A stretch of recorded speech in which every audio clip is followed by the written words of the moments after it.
কিন্নরদের অ্যাপার্টমেন্টে পৌঁছানোর আগেই সুনন্দর বুকের ভেতরটা কেঁপে উঠল। ভয়ঙ্কর কিছু একটা নিশ্চয়ই ঘটেছে। খুনটুন নয় তো? ক্যাম্পাসের মধ্যে পুলিশের জিপ, ভ্যান গাড়ি, অ্যাম্বুলেন্স দাঁড়িয়ে। তবে কি কিন্নরদের ফ্ল্যাটে কিছু হলো নাকি? আজকাল ফ্ল্যাটে ঢুকে ডাকাতি, ধারালো অস্ত্র দিয়ে নৃশংসভাবে হত্যা তো আকচার ঘটছে। বন্ধুর বিপদের আশঙ্কায় সুনন্দ যেন দিশেহারা হয়ে গেল। একতলা থেকে কিন্নর দেখেই ছুটে এলো। এই সুনন্দ, শুনেছিস সাংঘাতিক কাণ্ড হয়ে গেছে দোতলায়। আমি তো বিশ্বাসই করতে পারছি না। কিরণ কাকু নেই। নেই নেই মানে? সুনন্দ হাঁ হয়ে যায়। আরে নেই মানে মারা গেছে, মারা গেছে, হার্ট ফেলিওর। সে কি? আমি তো ওর জন্যেই। পিছনে বিচিত্র রবের হর্ন শুনে সুনন্দ রাস্তা ছেড়ে দিয়ে দাঁড়ালো। দেখলো কমলেশ কাকা তার পিছনে দাঁড়িয়ে আছেন। কিরে তুই এখানে সুনন্দ? সুনন্দ বলল, এটা তো আমার বন্ধু কিন্নর সেন এখানে থাকে। কিন্নর? বাহ, বেশ চমৎকার নাম। তোমার সঙ্গে একটু পরে আলাপ করব, কেমন? এই তুই আয় তো আমার সঙ্গে। কই বলে হাত ধরে একটা জোরে টান দিল। সিঁড়ি দিয়ে উঠতে উঠতে কমলেশ কাকা বললেন, অন ডিউটি, বুঝতেই পারছিস। আমার বন্ধু কিশোর কিরণ ঘোষ তো চলে গেল। খুব রহস্যজনকভাবে ফোন পেয়ে ছুটে আসছে যেমন ছিলাম। সুনন্দ দেখলো ওর পরনে ঘরোয়া জামা কাপড় পরা। আরে কাকু, তুমি চিনতে? আরে চিনতাম মানে? বললাম না আমার ছেলেবেলার বন্ধু। কত বড় লেখক জানিস? ফ্ল্যাটের দরজায় মোতায়েন কনস্টেবল হাঁ করে পদ আগলে দাঁড়ালো। ভেতর থেকে এক দাবড়া নিয়ে এলো। খোলা দরজা দিয়ে প্যাসেজে দুজন পুলিশ অফিসারকে দেখা যাচ্ছিল। একজন থানার ওসি, অন্যজন লালবাজারের ডিটেকটিভ ইন্সপেক্টর। দুজনেই ছুটে এসে স্যালুট করলেন। আসুন স্যার, কাজ প্রায় শেষ। এই শুধু আপনার জন্যেই। ভিতরের ঘরে যেন মুহুর্মুহু বিদ্যুৎ চমকাচ্ছিল। এক গাদা লোক সন্তর্পণে চলাফেরা করছিল। কেউ দেয়ালে মাছির মতো সেটে, কেউ আবার টেবিলে হুম রেখে গন্ধ শুকছে। এটাই ছিল ওর লেখার ঘর। দিন 7 আগে কিন্নর সুনন্দকে এখানে নিয়ে এসেছিল। ব্যাপারটাই সুনন্দ একটা পত্রিকা বের করবে বলে চেষ্টা করছে। একজন বড় লেখকের একটা লেখা পেলেই পড়তে যাবে, তাই কিন্নরকে ধরেছিল। কারণ কিন্নর তো ওর নারী নক্ষত্র জানে। কিন্নর বলল, একবার লেখায় বসে গেলে উনি মাথা খুললেও দেখা করবেন না।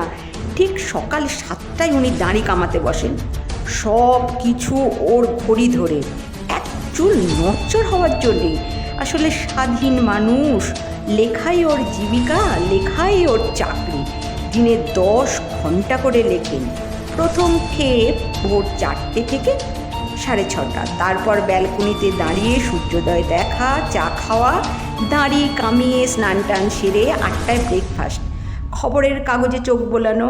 8:30 থেকে 1:30 পর্যন্ত টানা 5 ঘন্টা লেখেন।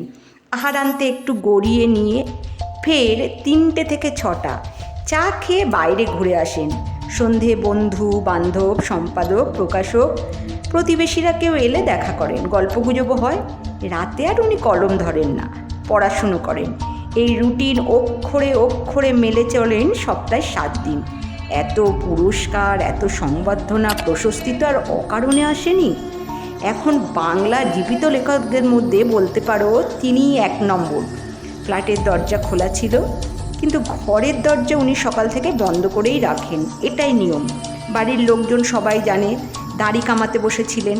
ঠিক 7টায় ওর দরজা নক করতে খুলে দিলেন। সব কথা শুনে বললেন, আমি এখন কথা দিতে পারছি না। 7 দিন পরে এই টাইমে তুমি ফোন করো, তখন আমি বলবো আদেও আমি লিখতে পারবো কি না। আচ্ছা, ঠিক 7টায় সুনন্দ ফোন করেছিল, কিন্তু পরপর 2বার রিং হয়ে যাওয়ার পর মিনিট 7 দেরি হয়ে গেছিল। তারপর ফোন বেজেই গেল, উনি আর ধরলেন না। একটু সময় দিয়ে দিয়ে 2-3 আবার চেষ্টা করলো, একই ফল। ফোন তুলছিল না। বোঝাই গেল উনি রেগে গিয়েছেন। তাই সুনন্দ খুব মনমরা হয়ে কিন্নরের কাছে ছুটে এসেছিল। এসে শুনল এই কাণ্ড। লেখার ঘরখানা বেশ প্রশস্ত। পূব দিকে বিশাল জানলা, একধারে ছোট্ট একটা টেবিল, চা ব্রেকফাস্ট হয়। দেরাজে দাঁড়ি কামানোর সরঞ্জাম, মশলা, মুখশুদ্ধি, হঠাৎ দরকারের ওষুধপত্র থাকে। প্রায় তার গায়ে গায়ে বেশ বড়সড় লেখার টেবিল, টেলিফোন, কারুকাজ করা কলমদানি, স্বামী বিবেকানন্দের ফ্রেমে দাঁড় করানো রঙিন ছবি, ধূপদান আর সুদৃশ্য সেট দেওয়া, যে কোনো দিকে ঘোরানো যায় এমন একটা টেবিল ল্যাম্প, পাশেই ঘূর্ণি বুক সেলফ, ঠাসা রেফারেন্স বই, র্যাক পেরোলেই ব্যালকনির দরজা অ্যাটাচ বাথ। চায়ের টেবিলের ঠিক উল্টো দিকে পশ্চিমের জানলার তলায় মেঝের ওপরে চিত হয়ে পড়েছিলেন কুশল কিরণবাবু, কীরকম বেকায়দা ভঙ্গিতে, একটু তফাতে রেজারটা ছিটকে পড়ে আছে, এক গাল কামানো, অন্য গালে সাবানের ফেনা পুরো হয়ে শুকিয়ে রয়েছে, চোখ আধখোলা, মৃত্যু যন্ত্রণায় কোঁচকানো। ওদিকে টেবিলের দিকে চোখ ফিরিয়ে সাবান মাখানো ব্রাশ, জলের বাটি, saving cream tube, after save lotion সবই দেখা গেল। গালে রেজারের মাত্র একটা কি দুটো টান দিয়েছেন। হঠাৎ পশ্চিমের জানলায় যেন কিছু দেখে তিনি উঠে এসেছিলেন। তাকে কি কেউ ডেকেছিল? তাকে এভাবে কেউ ডাকতে পারে? সুনন্দ পায়ে পায়ে পশ্চিমের জানালায় গিয়ে গ্রিল ধরে দাঁড়ালো। ততক্ষণে বডি তুলে নিয়ে যাওয়া হয়েছে। বছর 50 বয়সের কিরণবাবুকে দেখতে শক্তপোক্ত, কিন্তু মানুষটার নাকি হার্টের ব্যায়ামও ছিল। নিচে এই হাউসের পেছন দিকে খালি জমিতে কিচেন গার্ডেন টানা চলে গেছে, লতানো শশা, ভুল কুমড়ো, টমেটো, লাল শাক, ফুলকপির চাষ। চলাফেরা করার পথ নেই, তার উপরে মাথায় কাঁটাতার জড়ানো এক মানুষ সমান পাঁচিল। পাঁচিলের ওপিঠে বোধ হয় লম্বা ডোবার সাইজের পুকুর ছিল একটা, ঘেঁস ফেলে বোজানো হয়েছে। তার ওপাশে চোরকাটায় ছাওয়া ঘেঁষো জমি সাফ করে হাউজিংয়ের গোটা তিনেক বাড়ি উঠেছে, শুধু পেলার।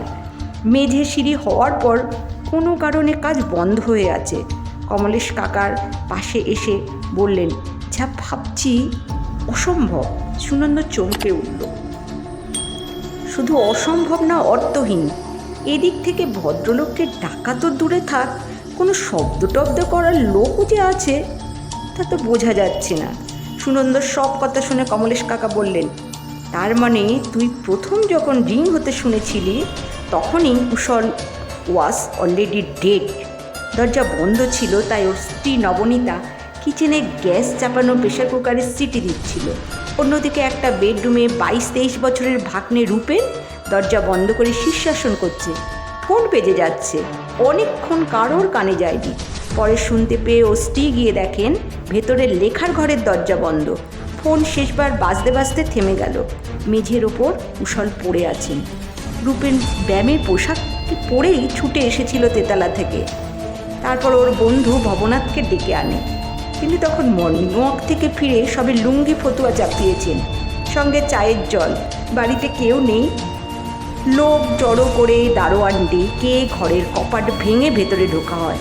ভবনাথই থানায় ফোন, লালবাজারে ফোন করেন, আর লালবাজার আমাকে। কাকু, ডাক্তার কি বললেন? সুনন্দ জানতে চায়। কমলেশ রুমাল দিয়ে চোখ মুখ মুছে নিলেন। Heart fail. কিন্তু বাঁ হাতের তালুতে একটা পোড়া দাগ দেখতে পেয়েছেন, টাটকা, বোঝা যায়। এক কাজ কর, তোকে 5 মিনিট সময় দিলাম। এ ঘরে যা কিছু দেখার ইচ্ছা খুঁটিয়ে খুঁটিয়ে দেখে নে তো। তারপর আমরা ওপরের ঘরে ভবনাথ বাবুর কাছে যাব। ওর মুখ থেকে আলাদা কিছু শুনতে চাই। গ্রিলে পিঠ ঠেকিয়ে হাত থেকে সুনন্দ দাঁড়িয়েছিল।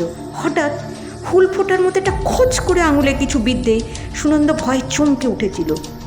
রহস্যময় হত্যাকাণ্ডের ঘরের স্নায়ু এমনিতেই টানটান হয়ে থাকে। ঘুরে দাঁড়িয়ে দেখতে পেল কিছুই না, একগুচ্ছি তামারের তার গ্রিলের নিচের দিকে একটা পাতে কেউ বেঁধে যেন আংটি বানিয়েছে। ছেলেবেলায় সুনন্দও করেছে, তবে আঙুলে। হাইট দেখে বোঝা যাচ্ছে কোনো বাচ্চা কিংবা মেয়ের কাজ। ভাগ্যিস কমল কাকা তার চমকে ওঠা দেখতে পায়নি, তাহলে আবার ঠাট্টা করতেন। তারের গুছিটার প্যাঁচ খুলে ফেলে দিতে যাচ্ছিল কমলেশ। কি করিস? ও কিছু না, চলো। যাবে না? ভবনাথ সদর দরজা বন্ধ করে যেতে ভুলে গেছিলেন, সময়ও পাননি। হঠাৎ একটু বিব্রত বোধ হয়ে বললেন, আসুন আসুন। সোফার ওপর দলা পাকিয়ে ফেলে রাখা পাজামা পাঞ্জাবি টুকিটাকি তুলে নিয়ে তাড়াতাড়ি চলে গেলেন। আপনারা বসুন, আমি আসছি। চা খাবেন তো? ইস, আমার চায়ের জল বোধহয় ফুটিয়ে করতে করতে শুকিয়ে গেল। কমলেশ মাথা নেড়ে বলল না। ফিরে আসতে কমলেশ জিজ্ঞাসা করলো, আপনি বোধহয় কোনো শব্দ টব্দ শোনেননি? কিসের শব্দ? না, তবে নিচের জানলার ভদ্রলোক নাকি ধূপ করে কিছু পড়ে যাওয়ার শব্দ শুনেছিলেন। কুশল লেখার ঘরের ঠিক নিচেই ওর ঘর তো। আচ্ছা, রূপেন সম্পর্কে আপনার? না না না না, ও খুব ভালো ছেলে, একটু ডাল হেড, শরীরচর্চা নিয়েই থাকে। মামা মামির অবর্তমানে ওই তো সব পাবে। তবে ছেলেটার টাকা পয়সার লোভ নেই। কুশলরা তো নিঃসন্তান। রূপেনকে ওরা ছেলের মতো মানুষ করেছে। তবে কানাঘুষো শোনা যাচ্ছিল কুশল নাকি এবার নোবেল পুরস্কার পেতে পারে। এবারে যদি না পায়, সামনের বছর হয়তো পাবে। কমলেশ ঠাট্টা করে বলেন, আপনার হিংসে হয় নাকি? আপনিও তো লেখক মশাই। একটা দীর্ঘশ্বাস ফেলে ভবনাথ বলল, কী যে বলেন ছাই, কিসে আর কিসে, আমি ওর নখের যোগ্যও না। আর দু একটা কথা বলার পর সুনন্দ মাঝে মাঝে হঠাৎ জিজ্ঞাসা করলো, আচ্ছা ভবু কাকা, ওর ঘরের বাচ্চা টাচ্চা ঢুকতো না কি গো? কেন ঢুকবে না? কুশল বাচ্চাদের ভীষণ ভালোবাসতো। ওই তো একতলার ভদ্রলোকের ভাইয়ের দুটি যমজ মেয়ে আছে, ওরা প্রায় ঘুরঘুর করতো। কেন বলো তো? সুনন্দ হেসে বলল, এমনি। কদিন পরে কমলেশ কাকা সুনন্দর বাড়িতে এসে হাজির। জানিস, বিশেষজ্ঞদের মত হচ্ছে ইলেকট্রিক শক দিয়ে কুশলকে হার্টফেল করানো হয়েছে, কিন্তু কী করে সেটাই ধরতে পারা যাচ্ছে না। সুনন্দ লাফিয়ে উঠে বলল, তাই বলো? আমার আগে থেকে বোঝা উচিত ছিল। ইস কাকু, এই সোজা ব্যাপারটা আমি ধরতে পারিনি।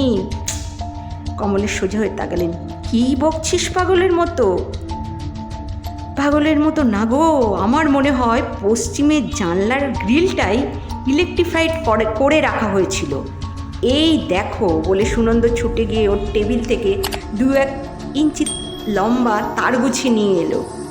এ কোনো বাচ্চার কম্ব নয় তো। এইটুকু তার দিয়ে তুই কোথায় পেলি? আরে গ্রিলে জড়ানো ছিল, পরে টেনে হিঁচড়ে ছিঁড়ে নেওয়ার পর এইটুকুই পাওয়া গিয়েছিল। তোর কথা ঠিক হলে বলতে হয় বাঁ হাতে গ্রিল চেপে ধরার ফলেই কুশল বিদ্যুৎপৃষ্ট হয়। কিন্তু যে খুন করেছে তার মোটিভ কি? আর কি করেই বা সে কুশলকে ওখানে টেনে নিয়ে গেল, গ্রিল ধরতে বাধ্য করলো? ঘর তো ভেতর থেকে বন্ধই ছিল। মোটিভ টোটিভ আমি জানি না কাকু, তবে কি করে নিয়ে গেছিল অনুমান করা যায়। হত্যাকারীর পিছন দিকে হাউজিং বাড়িটায় 3 তলায় উঠে একটা ছোট্ট আয়না দিয়ে কুশলবাবুর সামনে আয়নায় রোদ্দুরের ঝলক ফেলতে থাকে। বিরক্ত হয়ে তিনি ব্যাপারটা দেখার জন্যে পেছনের জানলার দিকে আসেন। ওর থেকে আলোটা আসছে বুঝতে না পেরে ওপরের দিকে তাকান, কিন্তু কিছুই বুঝতে পান না। মুখের ওপর হঠাৎ আলো এসে পড়ায় চোখ ধাঁধিয়ে যায়। ব্যাপারটা সামলাতে না পেরে গ্রিলটা চেপে ধরেন। সঙ্গে সঙ্গে ছুটতে ছুটতে নিচের ঘরে ফিরে আসেন লোকটা, যে লোকটা তার জড়িয়ে রেখেছিল। আংটাটুকু গ্রিলের সঙ্গে লেগে থাকে। আগে রাত্রে সেসব ব্যবস্থা করে রেখেছিল, কিন্তু কানেকশন দিয়েছিল ভোরবেলা। তারপর ও বাড়িতে উঠেছিল, রোদ ওঠার অপেক্ষায় বসেছিল। ওয়ান্ডারফুল গল্প, কমলেশ হাসলেন। কিন্তু লোকটা কে? রূপেন না নিচের তলার কেউ? ভবনাথ বাবু, সুনন্দ মাথা চুলকে বললেন। তুমি খেয়াল করনি?